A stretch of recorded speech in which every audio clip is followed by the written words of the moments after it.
Buen día, estamos recibiendo con enorme gusto a quien fue directora general de secundaria entre los años 2014 y 2018, la profesora Celsa Puente. ¿Cómo estás, Celsa? Un gusto recibirte. Muy bien, bueno, un gusto para mí también estar con ustedes. Gracias por la invitación. Ya habrás visto la discusión que teníamos antes vinculada al tema recursos y recursos de la educación. Tú has lidiado con el presupuesto para secundaria. ¿Es un tema de plata? El tema cantidad de dinero, recursos asignados, calidad de la educación, digo, ¿se puede plantear en esos términos? ¿La calidad de la educación tiene que ver con la cantidad de recursos? Lo que pasa es que los recursos pesan mucho, porque uno puede elaborar diseños que tiene confirmado que van a resultar, ¿verdad? Sobre el que ha hecho estudios, en el que se han hecho pilotajes, pero si eso después no se puede llevar a una práctica real, o si se implementa con retaseos, eso disminuye, notoriamente afecta la calidad de lo que uno, digamos, tiene planificado. Entonces, yo diría, bueno, no es solamente un tema de recursos, porque capaz que puedo tener todos los recursos del mundo y tener pésimos diseños, ¿verdad? O tener otros déficits. A veces tengo recursos, pero no tengo el personal lo suficientemente formado, no tengo... Bueno, pero si tengo recursos puedo planificar las etapas de formación, puedo planificar la forma de implementación. Los recursos son importantes y la educación buena es una inversión que las sociedades tienen que elegir hacer si quieren tener buenos resultados y sobre todo si quieren asegurar de cara al futuro buenas condiciones de desarrollo personales y colectivas para que todos podamos vivir mejor. Celsa, y los resultados de la educación, esos resultados a los que tú haces referencia, ¿han ido mejorando en función de los recursos que se le han venido dando en los últimos años a la educación? Bueno, la educación ha ido mejorando en el Uruguay, contra los relatos que muchas veces se han echado a andar en forma pública. No, las pruebas PISA no son un relato. Bueno, las pruebas PISA no es un relato, pero Uruguay en las pruebas PISA, contra lo que se dice en forma pública, está en matemáticas solo por detrás de Chile, en América. Y en lectura está solo por detrás de México. Y México tiene menos cantidad de jóvenes escolarizados a los 15 años. Así que ahí Uruguay estaría por delante de México, porque hay una relación entre la cantidad de jóvenes escolarizados a la edad en que se aplican las pruebas PISA, ¿verdad? Y los resultados obtenidos. Entonces, Uruguay está detrás de México, pero resulta que Uruguay tiene más chiquilines de 15 que están estudiando. Muchas veces se arman relatos que se echan a andar y se reiteran en forma anestesiada, sin mayores problematizaciones, que no dan cuenta de una realidad que arrojan los números. Estoy hablando de América. Después podemos hacer todos los cotejos con los países de la OCDE. Eso es otra historia. Pero en América, Uruguay está así, eso es un dato de la realidad. ¿Cuál es el debe entonces? Porque uno piensa, bueno, si, o sea, hay mil cosas, ¿no? Pero matemáticas y lengua, digo, son dos asignaturas, por decirlo, dos temáticas muy, muy importantes en lo que es la educación. ¿Cuál es el debe entonces? Porque si estamos tan bien, ¿qué es lo que está faltando? Bueno, a ver, en principio hay que pensar un poco históricamente qué pasos ha dado Uruguay. Uruguay ha realmente apostado por el ejercicio del derecho a la educación. Y eso supone pensar en todos los niños, las niñas y los adolescentes, no importa de qué estrato social procedan o cuáles sean las condiciones de su familia. Eso supuso... Pero el acceso está garantizado. Claro, pero se logró en forma cuasi universal en media, ¿verdad? Gracias a toda una política que se implementó, que parece que ahora nadie se acuerda. Pero la verdad es que antes los chiquilines terminaban primaria y una muy buena parte de la sociedad consideraba que con primaria ya era suficiente para esa porción de la sociedad. Sí, después fue ciclo básico y ahora ya se extendió toda secundaria. Exacto. Pero hay una deserción importante en secundaria, ¿no? Bueno, nosotros lo que tenemos en Uruguay aún es un problema de egreso. Eso es real. Nosotros tenemos un problema de egreso que hay que estudiarlo más a fondo, pero está bastante estudiado, que tiene que ver con, fundamentalmente me parece, con esta, yo diría, esta carrera de obstáculos que es nuestro sistema educativo. Entonces, hay que revisar lo que se relaciona con el régimen académico en cuanto a la acreditación, ¿verdad? Porque lo aburrido que es estudiar en este país. por ejemplo, Pero, ¿no? Celsa, Las metodologías más No, pero actuales. antes podía ser aburrido, Fablet, pero a nosotros jamás se nos ocurría dejar de estudiar. Está bien, pero déjame Quizás, decirte... Jaime, perdón, un minuto, en el estrato social en el que tú naciste. Típica clase media uruguaya. En la clase media te diría muy sólida, ¿verdad? En el que yo nací también. Yo nunca me pregunté. Es decir, en mi casa el mandato era, dale, Estudiar. vamos a estudiar, ¿qué carrera vas a hacer? Pero no en todos los hogares es así. También los uruguayos tenemos que ampliar la mirada y darnos cuenta que el mundo no es el pedacito que nosotros habitamos. Eso está claro. Celsa, déjame decirte una cosita de las pruebas PISA, la última. En lectura, porque si nos comparamos con los otros que son bastante burros en la vuelta, quedamos mejor. Pero si nos comparamos con nosotros mismos, en lectura Uruguay obtuvo un promedio de 427 puntos, levemente por debajo del promedio alcanzado en el 2015. Es verdad. 437 puntos en el 2015. Exactamente. En matemáticas el resultado fue igual en el 2015, 418 puntos, y en ciencias el promedio fue 426, 10 puntos menos a la anterior prueba. O sea que si nos comparamos, o sea, por eso te pregunto lo que dijiste, si nos comparamos con nosotros mismos, no estaríamos mejor. Bueno, porque hay oscilaciones. Yo primero, además quiero decirle a la audiencia y a ustedes, yo no estoy a favor de las pruebas PISA, lo quiero dejar muy claro. Me parece que son unas pruebas para las que muchos países se preparan voy a usar un verbo que detesto, que es el coacheo, coachear, ese extranjerismo, ¿verdad? Donde parece que preparan a los chiquilines para que rindan en esa prueba. Y nosotros en el Uruguay tenemos una mirada que tiene que ver con educar desde una visión más integral, que no es rendir en una prueba. Yo capaz que estoy de acuerdo contigo, que capaz que no es la mejor prueba, pero es el indicador que tenemos para compararnos. Por lo menos es lo que hay, no tenemos otro. Sí, entonces, sí. Es lo que tenemos. Es en el que elegimos participar. El país eligió participar. Nos ubica en el mundo, que no está mal tampoco. Yo quiero decirles que hay países que hacen coacheos específicos para que los chiquilines rindan en las pruebas PISA. Es decir, que no hay una mirada acerca de, bueno, ¿qué está pasando con este adolescente de 15 en relación a su desarrollo más integral? Entonces después sacan muy buenos promedios en las pruebas PISA, pero educar es realmente eso, porque yo creo que a veces las sociedades tienen que dar ese debate profundo acerca de qué es educar.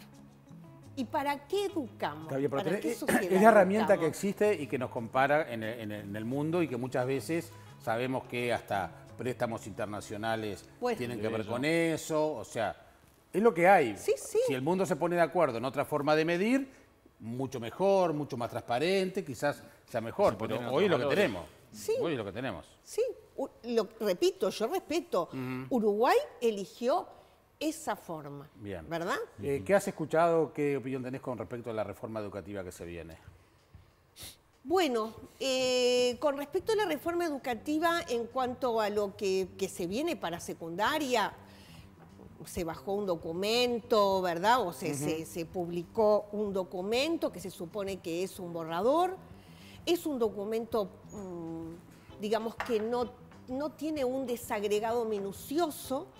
Ha levantado la polémica en cuanto al tema de las competencias, ustedes lo saben bien. Ahí hay, bueno, el uso de ese vocablo y sus significados.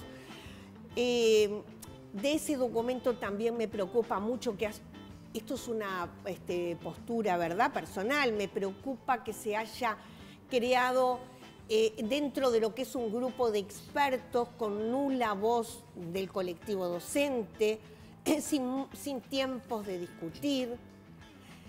No sé, yo tengo otra mirada de una transformación educativa. ¿Pero por qué? Porque pienso que los docentes no son meros aplicadores de una reforma o de un plan. Es una construcción colectiva. Y claro, porque si uno no se apropia, ¿verdad? Si uno no discutió, no llegó a acuerdos y no se apropia de eso, que le están planteando como diseño educativo para acompañar a los chiquilines en el desarrollo, va a ser muy difícil. ¿Nunca se recibió la opinión, por ejemplo, en este caso del colectivo docente? Porque uno puede plantear y después capaz que la autoridad dice, bueno, yo soy la autoridad y en base a todo lo que recogí establezco algo en la cual puede estar de acuerdo o no puede estar de acuerdo. ¿Se escuchó alguna vez la voz docente cuando se está planteando ahora toda esta reforma? Lo único que se hizo fue ofrecer ese documento y se hizo una ATD. El documento aparentemente se ofrece un jueves, ¿verdad? Y se cita una ATD que para los oyentes es una asamblea técnico-docente, ¿verdad? Es un espacio de reflexión colectiva entre educadores para el jueves siguiente. Uno de los inconvenientes fue de carácter operativo.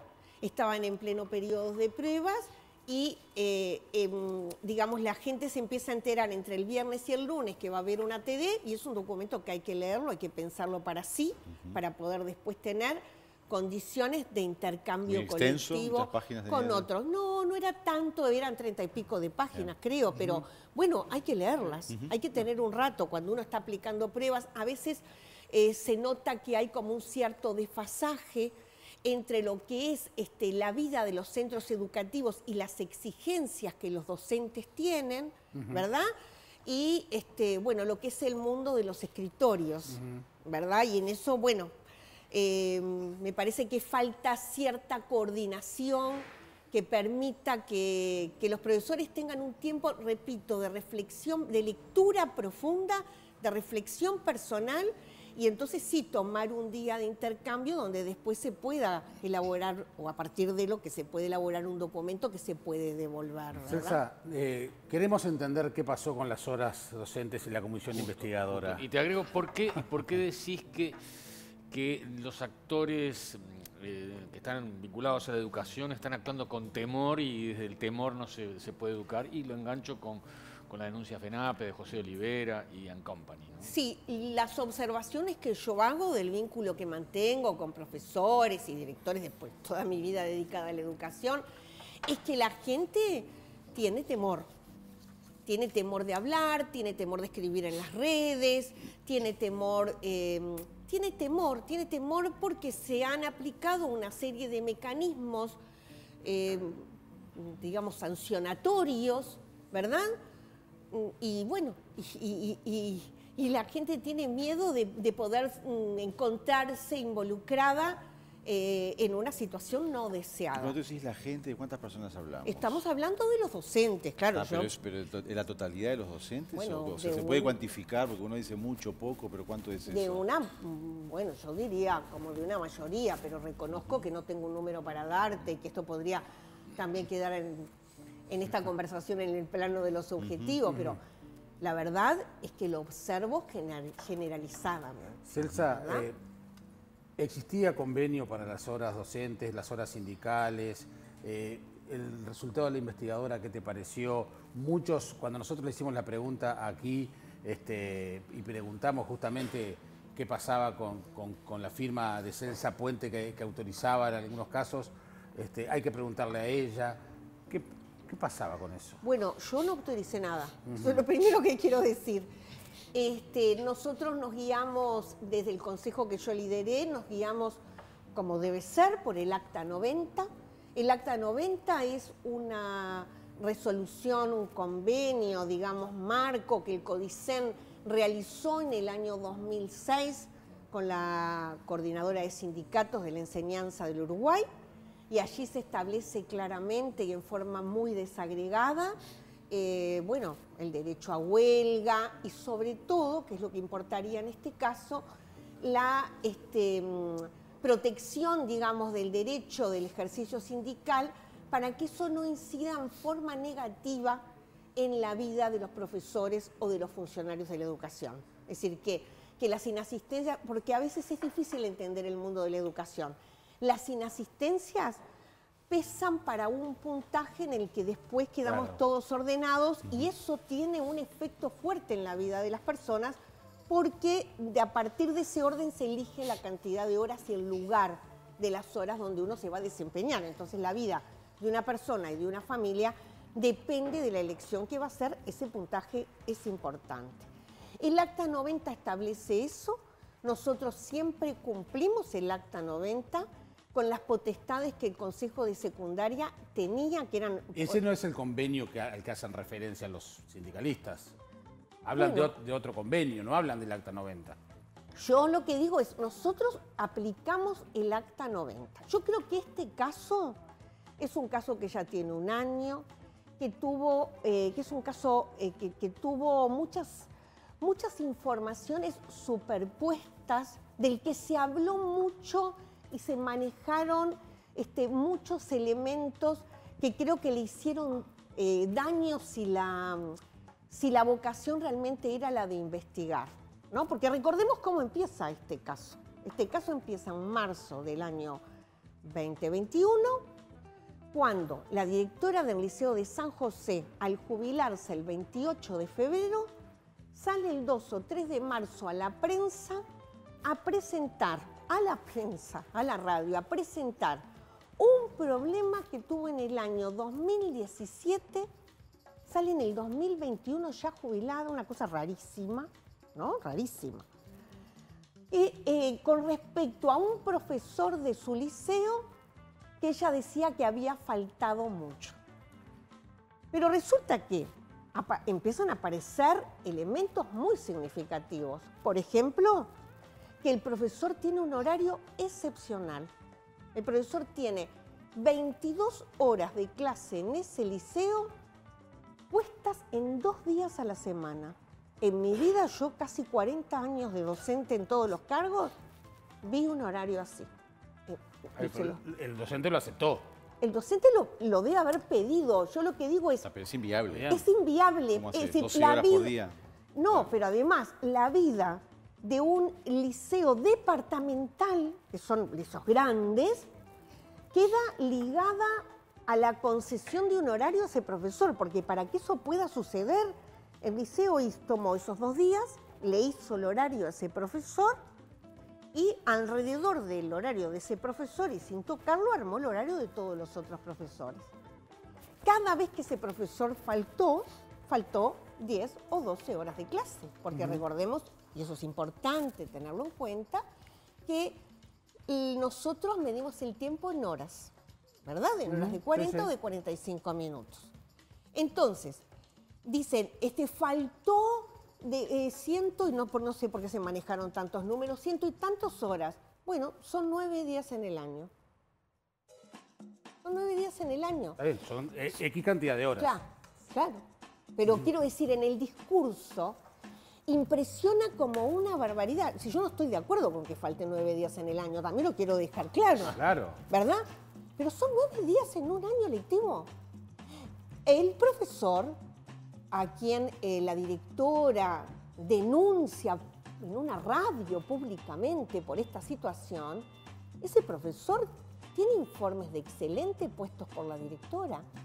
La misma directora que lo denunció 4 años después. Pero la investigadora no solo se quedó en ese profesor, siguió investigando y sacó otras conclusiones. La cuestión es, esta situación, ahí vamos Jaime, derivó en 2 mecanismos.